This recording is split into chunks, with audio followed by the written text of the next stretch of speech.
इस मशहूर अभिनेत्री को भीड़ ने इस कदर क्यों पीटा कि उनका ब्रेन हैमरेज हो गया। एक ऐसी मशहूर अभिनेत्री जिसने छोटे पर्दे पर आकर अपनी एक्टिंग के हुनर से सभी का दिल को जीत लिया। एक ऐसी अभिनेत्री जिसने टीवी पर काम किया लेकिन बड़े बड़े फिल्मी सितारों को पीछे छोड़ दिया। टीवी पर उन्होंने जो किरदार निभाया अपने दमदार अभिनय से उसे किरदार को अमर कर दिया और घर घर में प्रचलित हो गई। लेकिन इस धारावाहिक के सेट पर वो क्यों फूट फूट कर रोने लगी थी और अपने करियर के पीक पर जाकर ये अभिनेत्री इंडस्ट्री से गायब क्यों हो गई। आखिर क्यों उन्हें अपने से 13 साल छोटे बॉयफ्रेंड के साथ लिव इन रिलेशनशिप में रहना पड़ा और ऐसा क्या हुआ कि हिंसक भीड़ ने उन पर हमला कर दिया और उनका ब्रेन हैमरेज हो गया। सब कुछ जानेंगे आज की इस वीडियो में। हम बात कर रहे हैं टीवी के मशहूर धारावाहिक महाभारत में द्रौपदी का किरदार निभाकर अमर हो गई रूपा गांगुली की। महाभारत का नाम सुनते ही उसमें एक एक पात्र आंखों के सामने आ जाते हैं और उनमें ही एक पात्र था द्रौपदी का, जिसे रूपा गांगुली ने निभाकर उस किरदार के साथ पूरी तरह से न्याय किया था। महाभारत का वो सबसे कठिन अंश था जो द्रौपदी के हिस्से में आया था और वो था चीरहरण। लेकिन अपनी शानदार एक्टिंग से रूपा गांगुली ने एक ही टेक में इस पूरे सीन को कंप्लीट कर लिया था और इतना बेहतरीन किया कि देखने वाले भी दंग रह गए। जिस तरह से महाभारत के पात्र द्रौपदी ने जिंदगी में बहुत उतार चढ़ाव देखे थे, वैसे रूपाली गांगुली ने भी अपनी जिंदगी में बहुत परेशानियां झेली। एक समय तो ऐसा था जब अपने ही घर में रूपा पाई पाई की मोहताज हो गई थी। हिंदी और बंगाली टीवी शो और फिल्मों की अभिनेत्रियां रूपा गांगुली, उन्होंने अपनी शुरुआती पढ़ाई कोलकाता से पूरी की थी और वहीं से अपना कॉलेज भी पूरा किया। उन्होंने कभी भी एक्टिंग में करियर बनाने के बारे में नहीं सोचा था, लेकिन उनके रिश्तेदार ने उन्हें एक बार ट्राई करने के लिए कहा। उन दिनों विजय चटर्जी रविंद्रनाथ टैगोर की शॉर्ट स्टोरी पर एक लघु हिंदी फिल्म रूपमा बना रहे थे, जिसके लिए उन्हें एक फ्रेश फेस की तलाश थी। मन्ना होते हुए भी अपनी आंटी के कहने पर रूपा ने ऑडिशन दिया। इस ऑडिशन में वो पास भी हो गई और ये फिल्म दूरदर्शन पर प्रसारित की गई और इस तरह से जाने अनजाने वो फिल्मों में आ गई। 1986 में वो अनिल कपूर की फिल्म साहिबा में सपोर्टिंग रोल में नजर आई। फिर बंगाली सीरियल मुक्त बांध में उनके काम को काफी तारीफ मिली। 1988 में हिंदी टीवी धारावाहिक गढ़ देवता में काम करके उन्हें काफी प्रसिद्धि मिली, लेकिन जिस रोल से वो घर घर में पहचानी गई वो था महाभारत का द्रौपदी का किरदार। दरअसल पंडित नरेंद्र शर्मा ने रूपाली को टीवी शो गढ़ देवता में देखा था और BR चोपड़ा से उनकी सिफारिश की थी। लेकिन द्रौपदी के रोल के लिए जूही चावला, रामकृष्णन और रूपा गांगुली समेत 6 अभिनेत्रियों को चुना गया था। जूही ने तो अपने डायलॉग की रिहर्सल तक कर ली थी, मगर फिल्म कयामत से कयामत तक मिल गई, जिसके लिए जूही ने इसे छोड़ दिया। जूही के जाते रूपा गांगुली को इसके लिए फाइनल कर लिया गया क्योंकि राम्या से रूपा की हिंदी ज्यादा अच्छी थी और उनका स्क्रीन टेस्ट देखने के बाद चोपड़ा साहब को यकीन हो गया कि उनकी द्रौपदी तो रूपा गांगुली ही बनेंगी।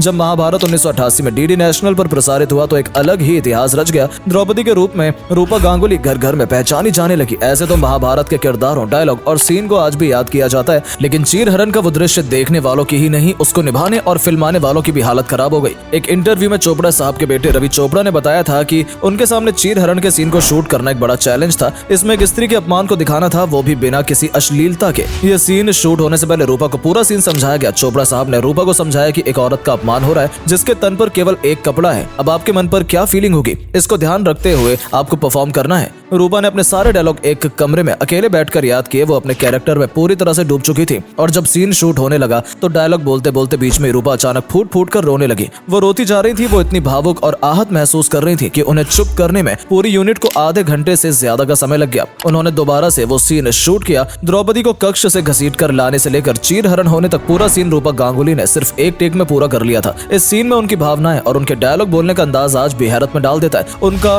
रोकर हाथ जोड़कर अपनी इज्जत बचाने वाला सीन पूरे महाभारत में यादगार सीन में से एक बन गया। कहा जाता है कि उस समय चीरहरण के सीन को दर्शाने के लिए 250 मीटर की अनकट साड़ी का ऑर्डर दिया गया था। हालांकि रूपा ने 6 मीटर की साड़ी पहनी थी। स्पेशल इफेक्ट के जरिए सीन में 250 मीटर की साड़ी को दिखाया गया था। दुशासन का रोल कर रहे विनोद कपूर रूपा गांगुली को फूटी आंख नहीं सुहाते थे। असल में द्रौपदी का रोल करते हुए रूपा इतनी डूब गई थी कि उन्हें विनोद असल जिंदगी में भी दुशासन ही नजर आते थे। एक इंटरव्यू में उन्होंने बताया था कि विनोद बहुत अच्छा इंसान है, लेकिन उनसे बात करने में बहुत अजीब लगता था। चीरहरण का सीन करने के बाद भी उन्होंने विनोद कपूर से कभी बात नहीं की। आपको जानकर हैरानी होगी कि द्रौपदी के किरदार से निकलने में उन्हें करीब 2 साल का समय लग गया था, लेकिन इस किरदार को करने के बाद वो पूरे हिंदुस्तान में फेमस हो गई थी। इसके बाद फिल्म इंडस्ट्री में उनकी राह और आसान हो गई। उन्हें 1989 में मृणाल सेन की फिल्म एक दिन अचानक मिली, जिसके बाद उन्होंने कमला की मौत में पंकज कपूर के साथ काम किया। 1991 में उन्होंने अक्षय कुमार की पहली लीड रोल फिल्म सौगंध में भी काम किया था। उसके बाद मीना बाजार विरोधी फिल्मों में भी सपोर्ट रोल में काम किया। इसके अलावा तेलुगु और मलयालम फिल्मों में भी उन्होंने काम किया। कुछ समय बाद बांग्ला फिल्म की तरफ उनका झुकाव बढ़ने लगा और वो गौतम घोष की अवार्ड विनिंग फिल्म के अंदर लीड रोल में नजर आई। 1995 में अपर्णा सेन की फिल्म युगांत में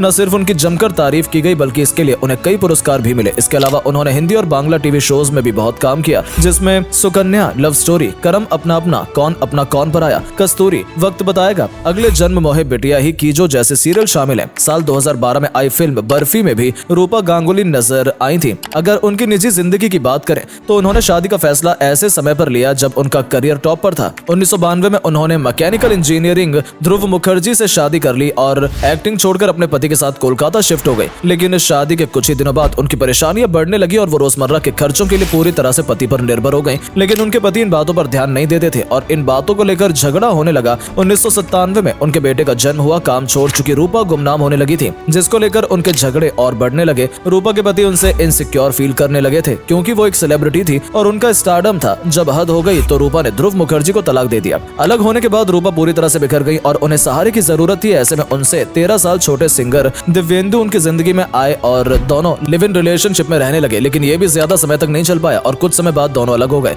इसके बाद रूपा ने पॉलिटिक्स में आकर भाजपा ज्वाइन कर ली। राजनीति में आने के बाद कई ऐसे मौके आए जब उनके साथ अभद्र व्यवहार किया गया और छेड़खानी भी की गई। एक सेलिब्रिटी और नेता होने के बावजूद एक बार 22 मई 2016 को पश्चिम बंगाल के हावड़ा में एक पॉलिटिकल पार्टी के करीब 20 कार्यकर्ताओं ने उन पर हमला कर दिया। हमला इतना खतरनाक था कि उन्हें ब्रेन हैमरेज हो गया था। बात करें अगर उनके पुरस्कारों की तो सबसे पहले उन्हें द्रौपदी के दमदार किरदार के लिए स्मिता पाटिल मेमोरियल का अवार्ड दिया गया था। बांग्ला फिल्मों के लिए उन्हें 2 बार सर्वश्रेष्ठ सहायक अभिनेत्री का भी अवार्ड मिला। उन्हें राष्ट्रीय फिल्म पुरस्कार भी मिला है। आजकल रूपा राजनीति में व्यस्त हैं, लेकिन उनसे और अच्छे किरदारों की उम्मीद हमेशा बनी रहेगी।